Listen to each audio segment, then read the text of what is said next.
The winner of tonight's short film competition is Moths and Butterflies by Alfonso Johnson.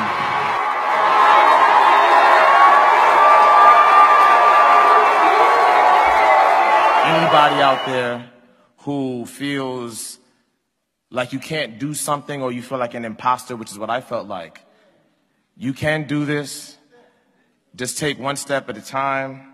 I want to thank Jeff Friday, visionary. I want to thank the entire HBO staff. I want to thank everybody who saw the film, liked the film, and this film was made out of love. This topic is mental illness in the Black community. We have to talk about it. We have to shift the culture. We have to get people saying it.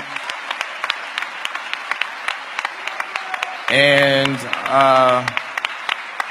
Queens, we repping Queens, baby.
One.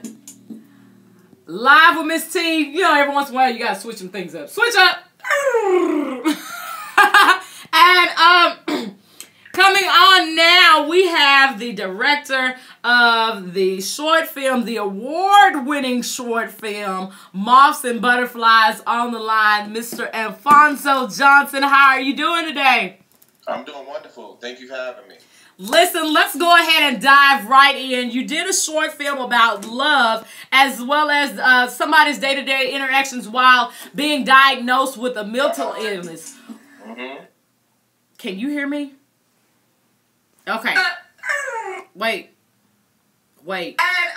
Hold on, Alfonso. We got something. Director of the short film, the award-winning short film, Moths and Butterflies, on the line, Mr. Alfonso Johnson. How are you doing today? Yo. Thank you for having me. Okay, there we go. I can't believe I did that. Had some echoes going on and everything all at the same time. Father God, we need to. All right, Alfonso, we're ready now. Let's talk about the short film and what we're going to see starting in February. So, first off, thank you for having me, and so thanks for having me on your platform. So, February 7th on HBO, you're going to see my narrative short film, Moths and Butterflies, which is a love story that follows two African-American leads as they live with mental illness and how they come to terms to accept one another and try to find solace in one another. And so, I wrote this film. I was inspired to make this film after a friend of mine, when I was in my early 20s, had committed suicide. And then as I began to develop anxiety throughout my 20s, I wanted to talk about things that I was going through, but I saw some of my friends and family members going through that we were not discussing. Now, as an African American man, mental illness is just not something that we talk about all the time. How did you find your strength to say, you know what, no, this is definitely a story that needs to be shown. We need to see it. It's bigger than just having conversations. It was never a thought as to not do it. It was always very clearly in black and white, like, hey, this is something that I'm feeling a little bit, and I know that other people are, so you got to talk about it. It was never any apprehension to tackling the subject. In fact, I never even saw it as tackling a subject. I just saw it as talking about something. You know what I mean? Mm-hmm. So I think that just trying to stay truthful and be committed to the goal at hand, which is being truthful to the story and to the characters that were definitely real and portrayed in an honest way. That's awesome. And shout out to everyone that's participated with this. And you've gotten rave reviews. Like I said, did we already play the acceptance speech a little bit earlier in the show before you came on? He starts smiling all over again. Tell us about that moment when you won the Best Short Film Award. Well, that was, I'm thinking about it now. Excuse me. Some of the past recipients who won this award, Ryan Coogler, Black Panther, mm-hmm. Stephen Caple Jr., along with not only just those fantastic directors, but also there are other directors who not only are nominated, but they don't win, and they still do amazing things. So just to be within such an incredible collective amount of directors was just an honor. I'm friends with all of them. I was very well aware of all of the directors before I met them, and so it's just an honor to be nominated. And so to win, my fiance, she was very who was also in the film, Jillian Glasgow. She was very optimistic the entire time. But when they called my name, it was kind of surreal because, again, I don't see the end in the beginning. I take each step and each process and go along the way. So when they called my name, it was surreal. It was very surreal. I was very speechless, and you could see it on my face right on the stage. I was very speechless, and shout out to Dennis Williams, who gave me the award. And it was great. I had my music supervisor, Philippe Pierre, who I've been friends with since I was 6 years old. He was up there, and it was just a lot of fun. And thank you to Jeff Friday, the entire ABFF and HBO staff for this incredible honor. Listen, I'm so glad that you cleared that up, because anytime I have a guest on the show, I always kind of research them, and I was like, I wonder if they look cute together. Are they a thing? And I didn't dig as much, and so I was gonna ask you that. I was gonna get in your business a little bit, just a tiny bit.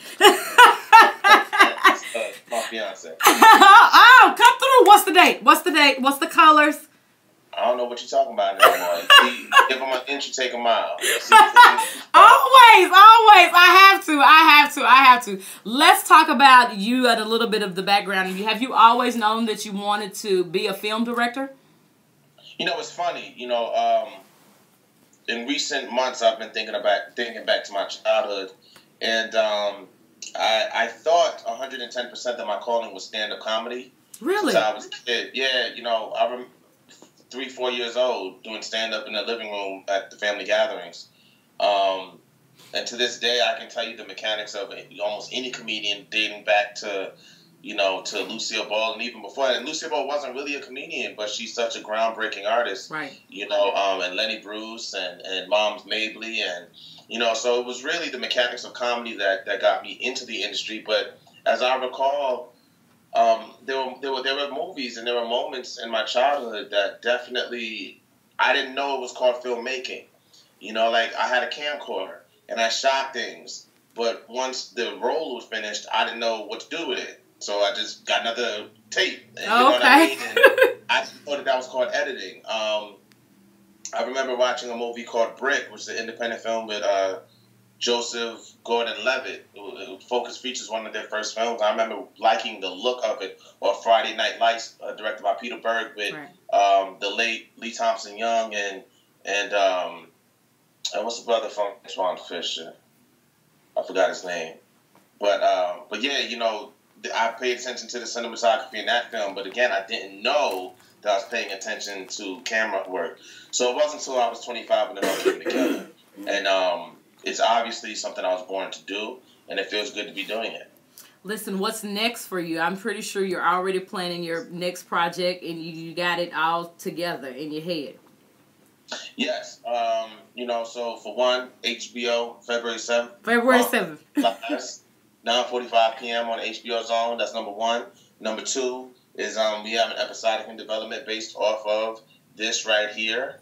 And then Monster Butterflies episodic. And then there's a feature film in development that deals with addiction and redemption and finding a true calling.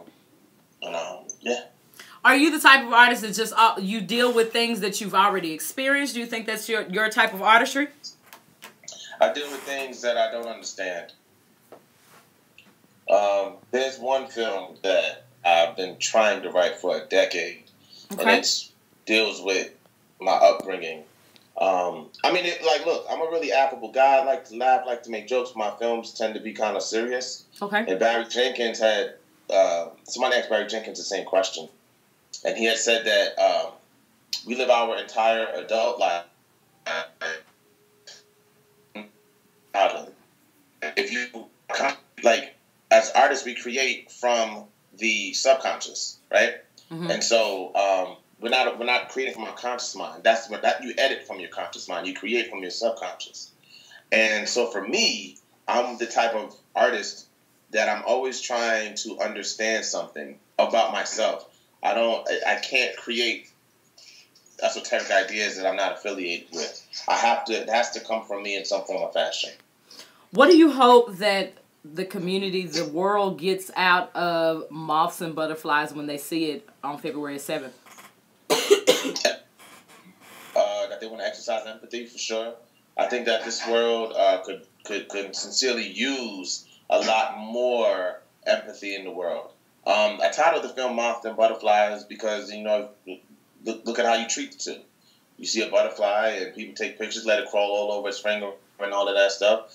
And what happens when you see a moth? You literally try to kill it. You scream. You act like the world's about to end. And, you know, it's a terrible, terrible thing.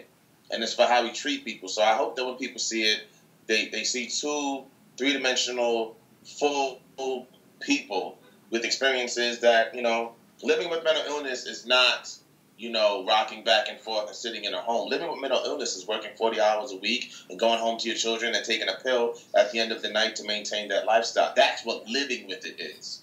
And I hope that I want to show more of that aspect and not continue to perpetuate any negative stereotypes. So I hope that when people watch the film, they get a sense of understanding and empathy. That they understand that. Listen, now every time I see a moth, I'm gonna think of Alfonso like forever. And go hug that moth. Listen, every time that I see one, because when you said you screaming and I was like, did you just see me yesterday? Yeah, don't hug the moth. Don't hug the moth. Don't. You're gonna just close her. Well, don't kill it. Okay, I'm gonna. Every time I see one now, I'm be like, Alfonso said not to kill you, but I really want you to get away. Listen, shout out to Alfonso Johnson once again for taking some time to come in and chat with us about the new short film that will debut on HBO on February the 7th at, give us the time again. 9:45 p.m. on HBO Zone. And on HBO Go and HBO Now to be available for 2 years or on 3 platforms. Listen, I'm excited for you. I'm happy for you. We look forward to seeing more projects from you in the days to come. And listen, if you're ever in Dallas, Texas, you know you got to come by the studio and hang out with your girl. Hey, listen, next time I had a layover in Dallas. And so if I have a layover going back to New York, I'm going to stop through. And, we'll chop it up. Listen, and we right there. We right there by the airport. So, you know. You right there for real? Shoot. It's quick. Right up. It's going to be quick. Listen, shout out to you. Thank you so much. And congratulations on your upcoming wedding. And whenever you share the pictures. You got to share the pictures. That won't happen. But I appreciate the energy and enthusiasm. Listen, you appreciate my try. My try was good. I appreciate the epic fail. Shout out to Alfonso Johnson. Make sure you guys check out Moths and Butterflies on HBO Zone on February the 7th at 9:45. And then you can catch it on all of the other HBO platforms for the next 2 years. So you have no reason not to see it. Coming up a little bit later in the show, Alfonso wouldn't tell us about his wedding, but Tammy Reverera and Waka Flocka are going to show us they had a wedding. It's live with Miss T on DFWIRadio.com. We're going to take a break and we'll be back.